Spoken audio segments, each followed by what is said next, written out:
Hi Libra, this is Jov. Welcome po sa ating channel. By the way, Libra, this is your timeless reading. Gamitin ng reading na ito bilang kabayan lamang. Kung naka-resonate kayo, comment down. Tandaan Libra, ito ay channel reading. Kunin nyo lang po kung ano naka-resonate sa'yo. This is for you, Libra.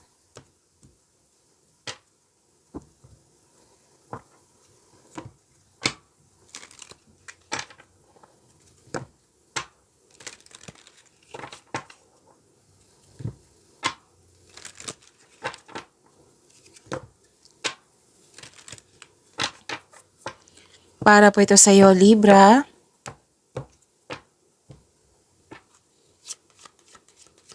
Maraming salamat po sa inyong patuloy na suporta, sa mga nag-donate, sa mga hindi nag-skip ng ads. Maraming salamat po. Sa mga hindi pa nag-subscribe, subscribe na po kayo at click bell notification para malaman nyo na may bago tayong video. Para sa mga gustong magpa-reading po, comment po kayo ng personal reading. Again, comment kayo ng personal reading and check my reply sa comment section.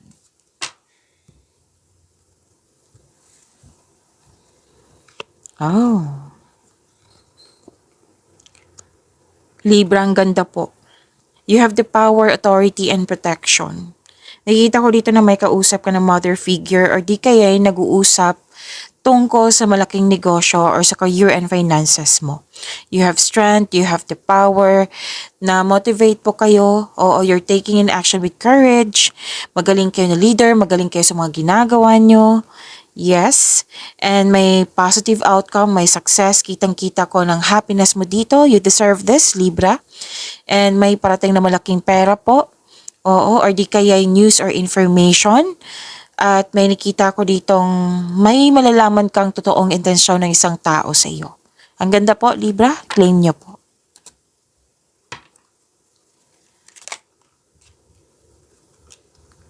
This is about your energy, Libra.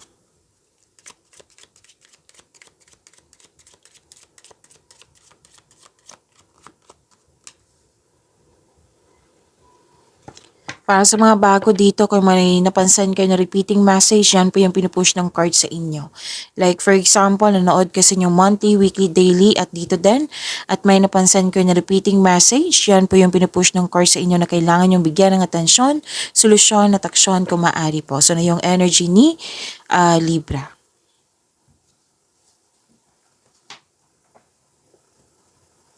May mahalagang desisyon.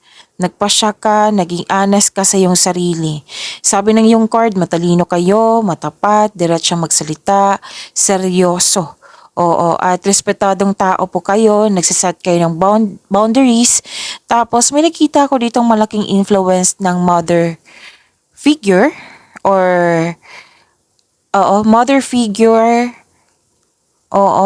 single parent. May nakita kong ganyan. It might be yan yung kausap mo or kayo po ito. And magaling kayong gumawa ng desisyon. Tapos nanindigan kayo sa inyong paniniwala. Nag-focus kayo sa logical at katwiran kaysa umasa kayo sa inyong emotion. Tapos this card asks you na ipagpatuloy niyong makinig sa inyong intuition kasi gagabayan ka nito patungo sa success, patungo sa right path, patungo sa success. Okay?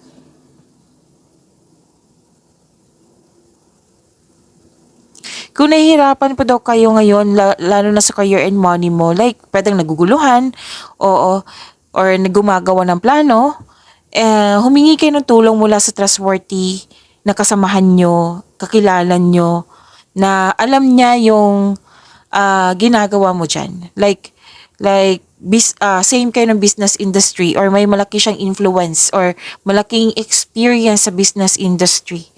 Oo. At saka na makagawa ka ng diskarte sa inyong kaperahan at layunin. Ito yung sinabi ko kanina dito na may kausap ka regarding sa career and finances.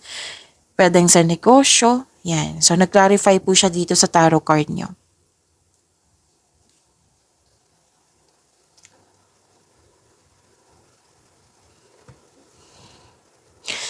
Okay. You're very inspired in doing some action, which is, this is a power, strength. Oo, na lumabas din siya dito. Nag-clarify po. Nag-clarify po siya dito. Nagkaroon ng direction, nagkaroon ng focus, determination, concentration, perseverance. Okay? And this card tells you na kailangan magkaroon ka ng clear intention, focus, at magkaroon ng konkretong plano bago gumawa ng aksyon para magtagumpay ito. Okay? Nakatulong po yung konkretong plano sa pagpalakas ng iyong sa pagpalakas ng iyong confidence at sa paggawa ng big decision. Dalawang card mismo nagsabi dito na ipagpatuloy niyo pong makinig sa inyong intuition kasi it will guide you towards the next action. And sabi ng yung card, you have success in the face of difficulty.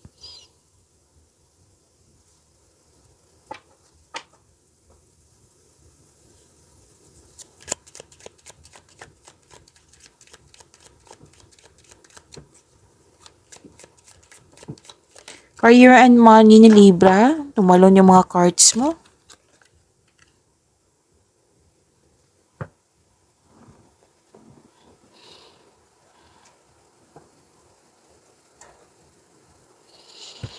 Okay. Dalawang card na nagsabi dito at isang card na you are very active ngayon, very inspired. Okay? And nakikita ko dito na may job offer or opportunity na naka-align sa inyong career and money na very excited ka kasi nga tumatalon yung cards nyo kanina. Oo. So, nag-clarify? Oo. Na excited ka sa in-offer or yung opportunity na dumating sa iyo kasi alam na alam mo yung gagawin mo. Naka-align to sa passion mo. At please prepare yourself kasi kitang-kita ko dito na sobrang busy mo. And kung hindi kayo busy ngayon, prepare yourself na what I meant is kung wag niyong hintayin na kumbaga na sige, ayusin ko lang, Libra. Kasi ang advice ng card dito, sobrang busy ka. Tapos, ang sabi ng card na i-prioritize mo yung task mo na may time management para maiwasan tong burnout na ito. Kasi sobrang dami sobrang daming iniisip, sobrang dami ng ginagawa. Yes, you are very inspired, natutuwa ka, excited ka. Pero wag mong kalimutan na i-prioritize mo yung task mo na may time management para iwas burnout, para ma-deliver mo yung mga promises mo. Just make sure you can deliver on your promises. Like, pwedeng may deadline, pwedeng nag-promise ka, pwedeng umaasa yung tao. Like sa bibigay mong serbisyo, umaasa siya. Yan. So, prioritize your task na may time management.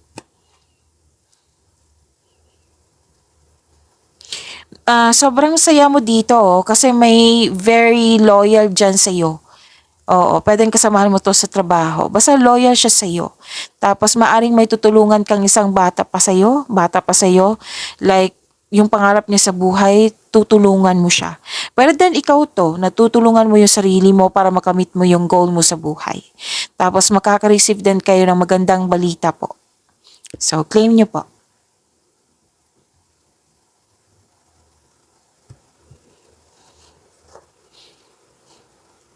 Dalawang card mismo nagsabi dito na opportunity sa dumating sa iyo, chances po para sa paglago ng iyong buhay karera. Kaya nga excited ka Oo, tapos kumilos ka na, tapos nakita ko dito sa dalawang card mo na excited ka, and please know Libra na you are divinely guided. Pwedeng papasok ka sa business partnership or pwede din na may magbigay ng puhunan sa'yo. Pwede din na magdagbigay ng ideas sa'yo, nagbigay ng support sa'yo. Yan. Nang siyang dahilan na mas motivate kayo. Okay?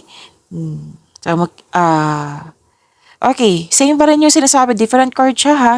Tatlong card na mismo nagsabi dito na ipagpatuloy niyo makinig sa inyong intuition. No, 4 pala. Makinig kayo sa inyong intuition kasi it will guide you sa isang malaking desisyon po. At ang sabi ng iyong card dito, ang iyong buhay karera, ang iyong kaperahan ay patuloy na yumayabong kasi marunong ka makinig sa inyong intuition at nag-explore ka ng new direction.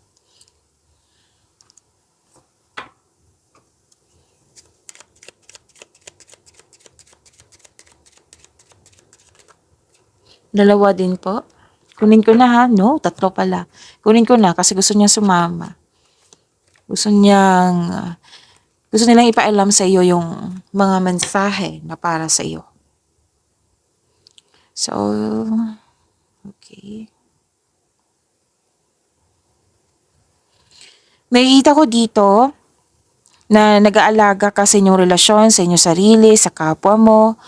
And you have a wonderful relationship, romance, loving, maalaga, compassionate partner.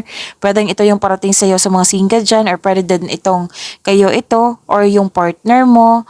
Marunong magbalanse sa emotion. And may nakita pa rin ako dito isang mother figure na malaki ang kanyang influence. So that is a repeating message. Tatlong card na mismo nagsabi dito. Pwede din nag-aalaga ka ng isang mother or nalagaan ka ng mother figure. Pwedeng nag-aalaga ng mga bata. Nagkaroon ng panahon sa pamilya.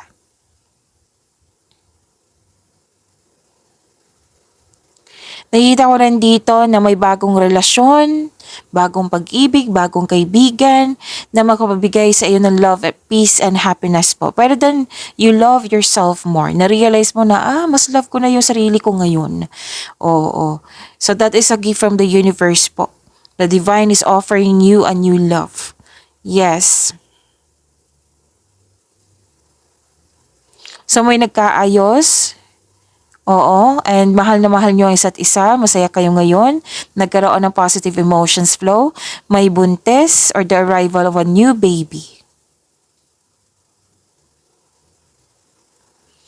Nakita ko rin dito na, okay, gusto mo magpahinga, gusto mong naghahanap ka kasi ng tanong, naghahanap ka ng sagot sa inyong mga katanungan, solusyon sa inyong problema. Gusto mo na ng pahinga muna para makapag-isip at para ma-restore yung energy mo. Pag-imanin niyo po yung blessings sa binigay sa inyo, Libra. See you tomorrow. Maraming salamat po.